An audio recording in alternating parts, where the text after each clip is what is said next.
They tell me that I'm never. Halo semua, salam sejahtera Malaysia, tuan-tuan dan puan yang amat dihormati. Terima kasih kerana bersama dan tersetia di dalam channel ini. Saudara-saudara, baru-baru ini kita dikejutkan dengan satu isu yang panas yang menjadi cerita, yang menjadi buah mulut ramai orang, terutamanya rakyat Malaysia, berkaitan dengan ucapan Zahid Hamidi di mana beliau telah tersilap melaungkan hidup Israel. Dan perkara ini telah menjadi satu isu yang hangat diperkatakan ramai orang. Namun kita melihat dan kita menunggu beberapa respon daripada pemerhati politik. Namun saudara-saudara, terdapat satu tulisan yang saya ingin kongsikan kepada anda daripada Syahabuddin Husin ataupun syahabuddin.com. Menurut Syahabuddin Husin, bertarikh 5 Ogos, Zahid Hamidi sengaja buat tersasul soal Syahabuddin. Tidak ada yang lebih menarik perhatian bagi seluruh rakyat Malaysia tentang Perhimpunan Solidariti Palestin di Bukit Jalil, selain ucapan tersasul oleh Timbalan Perdana Menteri Ahmad Zahid Hamidi. Ucapan beliau yang sepatutnya bermaksud mendukung perjuangan rakyat Palestin dan diikuti laungan hidup Palestin telah tersasul dengan menyebut mendukung perjuangan rakyat Israel dan hidup Israel. Berikutan terkehel lidah hingga tersasul itu, video ucapan Zahid Hamidi telah meledak viral di semua platform media sosial seawal habis beliau menyampaikan ucapannya. Setelah sekian lama viral dan diulas dengan pelbagai analisa oleh netizen, sebelum tengah hari Isnin, barulah beliau tampil memohon maaf.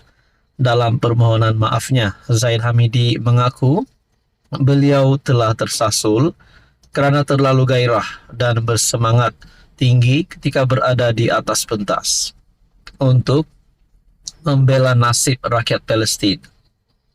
Melakukan kesilapan atau tersasul ketika berucap adalah perkara biasa bagi mana-mana pemimpin.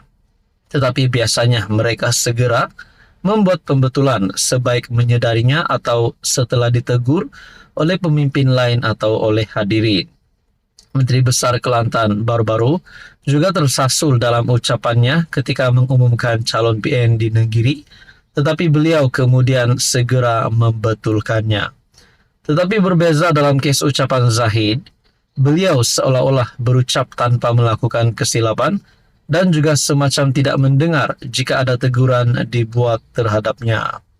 Lalu beliau terus berucap sehingga habis, dan tidak lama selepas menamatkan ucapan, videonya yang tersasul lantas bertebaran di media sosial.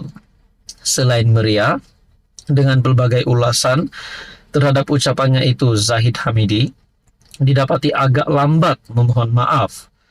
Kenyataannya tentang kesilapan dan tersasul menyebut Israel itu hanya dilakukan menjelang tengah hari Isnin.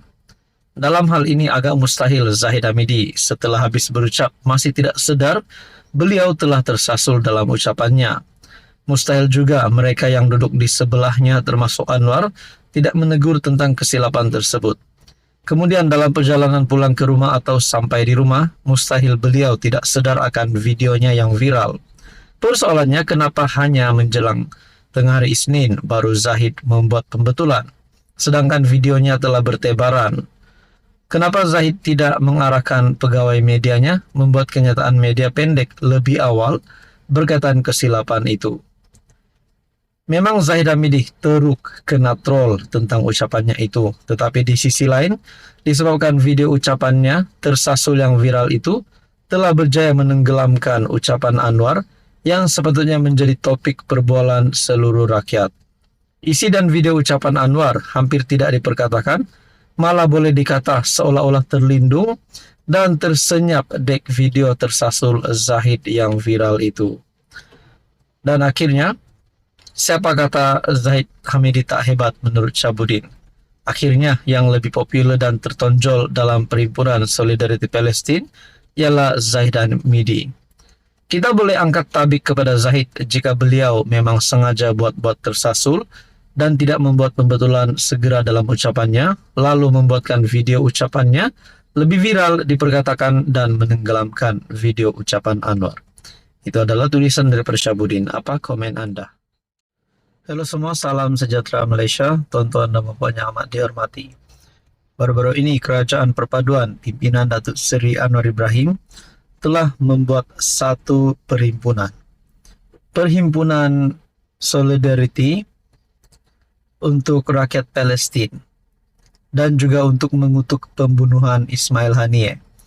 Sudah tertera tajuk perhimpunan ini bukanlah asas untuk kepartian.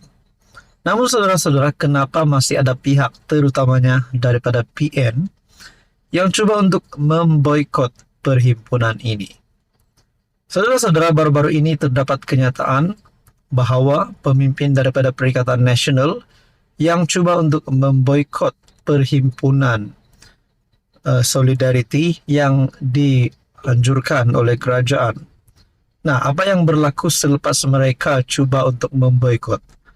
Satu tulisan ataupun artikel daripada Harapan Daily pada 6 Ogos. Bersatu dan pas macam budak-budak.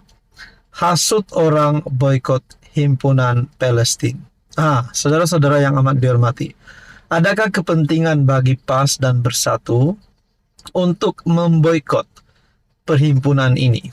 Tidak apalah kalau perhimpunan untuk menjatuhkan pembangkang, perhimpunan untuk memprotes pembangkang. Ini bukan. Ini adalah perhimpunan Solidariti bagi rakyat Palestin. Bukankah pemimpin daripada PAS dan Bersatu juga mempunyai satu pemahaman yang sama, yaitu untuk membela rakyat Palestin dan juga untuk mengutuk kematian pemimpin politik Hamas, yaitu Ismail Haniyeh. Jadi saudara-saudara, berkaitan dengan isu ini, Datuk Seri Anwar Ibrahim juga telah menyuarakan betapa beliau mengutuk pembunuhan dan juga kematian Ismail Haniyeh ini. Lalu kerajaan membuat perhimpunan ini. Perhimpunan ini, sekali lagi saya ingatkan, bukan mempunyai asas kepartian, bukan untuk menjatuhkan pembangkang, bukan untuk menyerang Muhyiddin Yassin, menyerang Hadi Awang dan siapa-siapa sajalah pemimpin tertinggi dalam PN. Namun, perhimpunan ini adalah untuk solidariti rakyat Palestin. Ini untuk menunjukkan support daripada pimpinan Kerajaan Perpaduan terhadap rakyat Palestin. Jadi saudara-saudara, tuan-tuan dan puan, kenapa perlu lagi diboikot? Jadi apa yang berlaku selepas pemimpin daripada PN yang cuba untuk memboikot perhimpunan ini? Dan inilah salah satu yang berlaku menurut perkongsian daripada Harapan Daily melalui satu video. Bersatu dan pas macam budak-budak. Hasut orang boikot himpunan Palestin. Saudara-saudara, tuan-tuan dan puan, apa komen Anda berkaitan dengan ini?